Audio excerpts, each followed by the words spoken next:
in Pokemon Sword and Shield, we are soon going to be getting DLC for the Isle of Armor and the Crown Tundra. And with these new expansions, we are also promised to get a few new Pokemon, as well as new Galarian forms. Now, the thing about these Galarian forms, and something I want to point out when I'm doing this video in particular, is that there is a chance that a lot of Pokemon that are already in Pokemon Sword and Shield, right? Pokemon that we've already seen, like, maybe not the starters, but like, you know, just general Pokemon like Wooloo and stuff like that, or, you know, older Pokemon that we've already seen in Sword and Shield, there's still a chance those Pokemon may get new forms. Why do I mention this? Because, let's be honest, they've been giving the same Pokemon forms over and over again, and they've been just kind of willing to give Pokemon forms even if they already exist in a game, or that sort of stuff. You know, they're willing to do that, so I wouldn't be surprised if they were to go down the path of giving us basically forms for Pokemon that we already have, but also for forms for Pokemon that we don't have. So, ladies and gentlemen, today I want to take a look at 10 Pokemon designs that I think could be possible for Pokemon Sword and Shield DLC,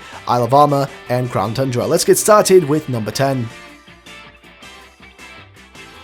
So, kicking it off, I want to point out real quickly here that this list is in no particular order. These are just kind of randomly scattered together here, so keep that in mind. But starting it off is going to be a Lowland Slugma, and of course its evolution, Magcargo. So, let's start us off with those. And of course we have Startboy 8 with this awesome design here that he has on his DeviantArt, which I think looks fantastic. Of course, Slugma looks great. Now, I would assume this would be an Ice-type Slugma and an Ice-type Magcargo, which I think is something that people have wanted for a long time. I personally remember back when I was playing Pokemon Ultra Sun and Ultra Moon, I made my own custom version of Slugma and also Magcargo, where I actually changed their typings to Ice typing, and I just wanted to see, like, you know, what that would feel like, what that would look like, and honestly, it was really cool. It was really cool to see like that turned out, and it wouldn't really be out of the ordinary for something like this to happen. They've done this with previous, like, Fire-type Pokemon, such as, like, Vulpix and, you know, Ninetails, so it wouldn't really be out of their, you know, possibility or realm of possibility for them to do that. So, definitely a Pokemon I think is worthwhile to have on this list, and one that I think definitely deserves it. So, let's get to the next one. Next up is a Lowland Ninetails. Now, this would be specifically for the Isle of Armor expansion pass part, like the DLC 1. Now, before we get to that, shout out to Diego Guillerme, who actually made this on DeviantArt. I'm going to leave links to all these down below, by the way.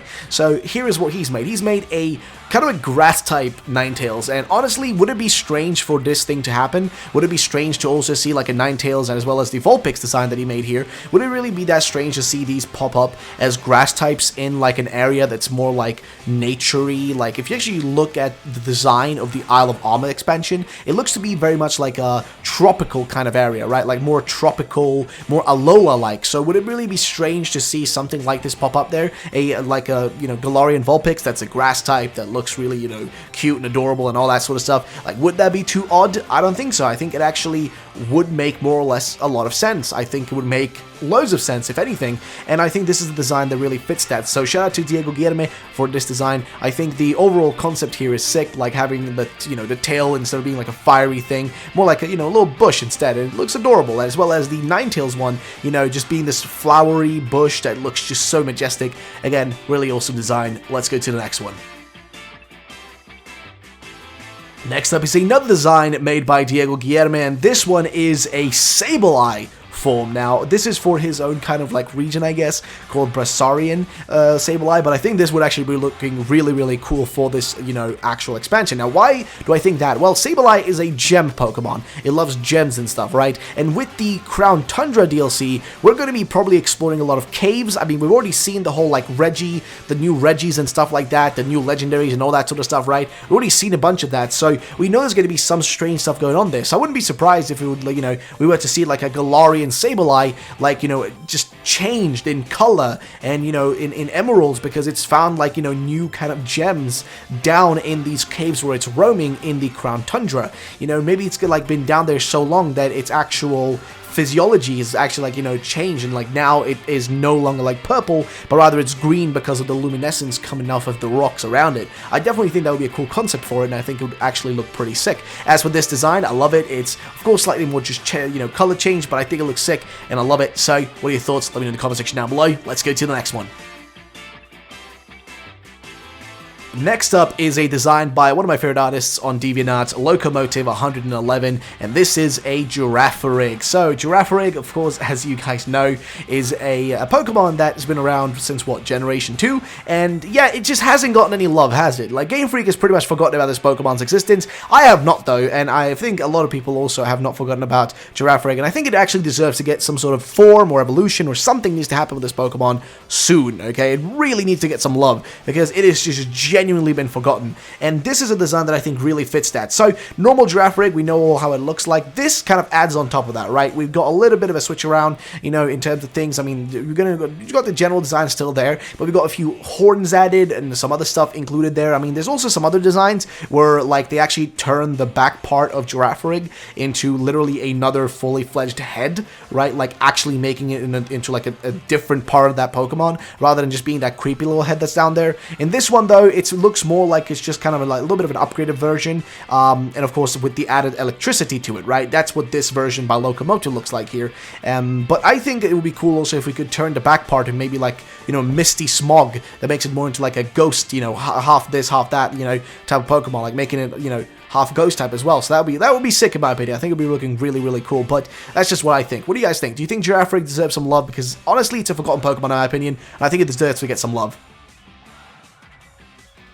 Alright, next up is an evolutionary line that's essentially already in, you know, Sword and Shield. It's already in there, but I think it still has a chance to get some extra love, and that's going to be Trapinch, and of course its evolutionary line all the way to Flygon, right? So, what's the deal with this Pokemon? Well, Trapinch here, we've got a design from J766303701, who made this design over at DeviantArt. This man has made some awesome work in the past. He's also provided me with a lot of work in the past as well, so shout out to him. Make sure to check him out. Links will be down below. But he's made an evolutionary line here, like an Lowland line for Trapinch, as well as Vibrava, as well as Flygon, and I love these. And I think these would really fit well within the Isle of Armor. Now, initially, when you see Trapinch, you might think the design's like, it's blue, I get it, right? But, you know, it looks maybe like it's going to be the ice type, right? But then you look at the second one, and, you know, it's Vibrava, the second evolution, right? And, you know, again, it looks, you know, like, kind of like, you know, a little bit like snow-esque-y, you know, ice-typey, so to say. Maybe a little bit. But then you look at the tail, and you get a little bit of a different feeling. But when you finally get to Flygon,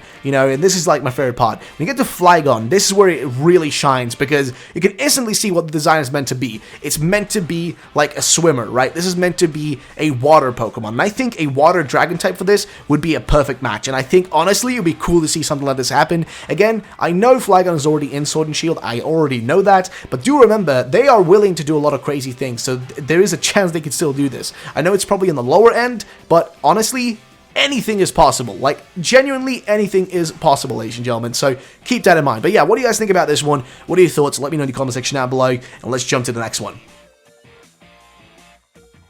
Next up, ladies and gentlemen, we have Vanilluxe. Yes, so this is made by Devil D-Man, also one of my favorite designs over on DeviantArt, a long-time fan of him, and he's made something here that I think is actually pretty cool. So this is a Lowland version of Vanilluxe, but I think, honestly, this could work as well for like the Isle of Armor, or even for a Crown Tundra. You could either have it in a Crown Tundra as some sort of Pokemon that, you know, exists in the cold and survives there, and has evolved to look like slightly different in coloration to fit with that. And also in terms of these colors, the colors also match with Sword and Shield. As you guys can see, it's like blue and like red, matches perfectly. But on top of that also, you could have this in the Isle of Armor instead. Why? Because it could be a Pokemon that's evolved to fit with the region where it's so cold that they have to like adapt to it in a certain way. You know, sorry, it's so warm rather in the Alabama that they have to adapt in a certain way to fit with it, and they kind of like literally look like they're about to be scooped up, right? Like scooped up ice cream, which also maybe is what the deal is with them. Maybe they create ice cream. Maybe by existing they create other ice cream, as well as like having the little thing with like the steam coming out. Like maybe that's how they like cool themselves off, you know, because of all the warmth. I think it honestly looks sick, and I would love to know your thoughts about this one. Like, what do you guys think? Do you think these fit? Do you think not? I don't know. Let me know in the comment section down below. Let's get to the next one.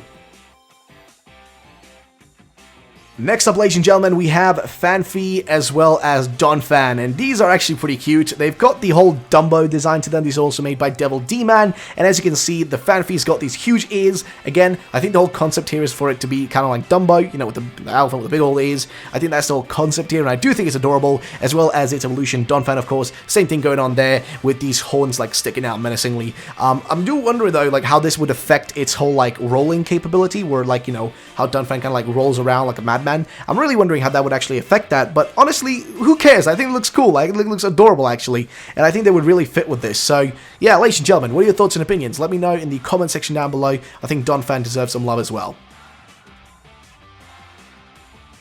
Next up is a design that I've actually shown you guys in the past. This is one made by Diego Guilherme as well, and this is a Hoothoot. Alright, so this Hoothoot I think deserves to get some love. Okay, so Hoothoot's already in Sword and Shield, but there were a few hints towards a potential Galarian Hoothoot, so it could still happen. And I would love to see something like a Ice-type Hoothoot personally, and this one here kind of represents that, made by Diego again. So honestly, I love this. It's got its eyes closed, it looks cute and small, but when it evolves is when I really love it, and that's when it goes to Noctowl, because Noctowl version of this is sick, dude. It's like that whitish blue kind of like neon, kind of like, not really neon, but like light bluish color, like just looks so freaking cool. I'm a huge fan of it, and honestly, this is a Pokemon that I feel like, again, just needs to get some love, man. Like, it's in Sword and Shield, but man, it needs to get some more extra attention. Like, honestly, it would be really cool to see it, like, get some extra push, and hey, an Ice typing wouldn't be too bad in my opinion, like Psychic Ice, or maybe, you know, Ice Flying, something like that would be cool. I mean, I don't mind, but hey, what do you guys think? Let me know in the comment section down below. Let's go to the next one. Next up, ladies and gentlemen, is Bronzong. This is made by Skalhadi, and this, in my opinion, is really cool. So, what do I get out of this design? Well, I'm getting a little bit of like a sumo wrestler, Japanese-esque type, like, kind of an Asian type vibe from this, with these like kind of like with the gong design on it. So you guys know, you know, Bronzor, whatever, you know, with their general design, it's just like metal, pure metal essentially, or like, not really, I'm not really sure what to call, like steel, metal, etc. But basically, in the way I see them, they're like kind of bells, right? And they've got very much like that kind of like Chinese, Japanese kind of like mixture of like cultural design to them. And I think this kind of like exemplifies that even more. And I think these designs actually would be really sick to see in the Isle of Armor in particular, because I think in the Isle of Armor, since it's got a little bit of that like kind of like, it's got a little bit of a Chinese vibe to it, right? Like kind of a little bit of like that sort of vibe to it. So I think these would fit really well in there. All right, let's go to the next one, or rather the last one. And finally, ladies and gentlemen, we have a design by Skalhadi on DeviantArt. This is actually pretty sick. So it's the whole evolutionary line for Zoobat. So we've got Zoobat, Golbat, Crobat, right? And these are meant to be a kind of like more darkish, right? I would definitely assume these could be like a little bit of dark typing to them, because they're kind of like a darker design. And I love the Zoobat version, by the way. I mean, it looks still kind of similar to normal Zoobat, but like it's definitely evolved in a different manner. And I could definitely assume this being something like that really fits within the Crown Tundra. Now, why do I say that? Because again, the Crown Tundra, it's really cold, it's dark, right? Loads of caves and stuff, and I could assume that it would change, right? Like a Zoobat being in those caves, you know, cold, dark caves, would maybe get a little bit more of a thick kind of like feeling to it, like a thicker kind of like fur maybe, and that sort of stuff, making it a lot more, you know, susceptible to actually surviving that coldness out there, as well as for Crobat and also for Golbat. Now, these guys got more like a ninja design to them almost, as you guys can see a little bit going on there, but overall I think these would actually really fit within this DLC. So there you go, ladies and gentlemen, that is the list. If you guys did enjoy, drop a like down below, make sure to subscribe for future videos. My name, of course, has been Ruffle Rowlet. I will catch you all in the next one, and if you guys want to see part 2 and part 3, make sure to drop a like. If we get 500 likes, I'll post it very soon. Either way, have yourselves a great day, and bye-bye, ladies and gentlemen.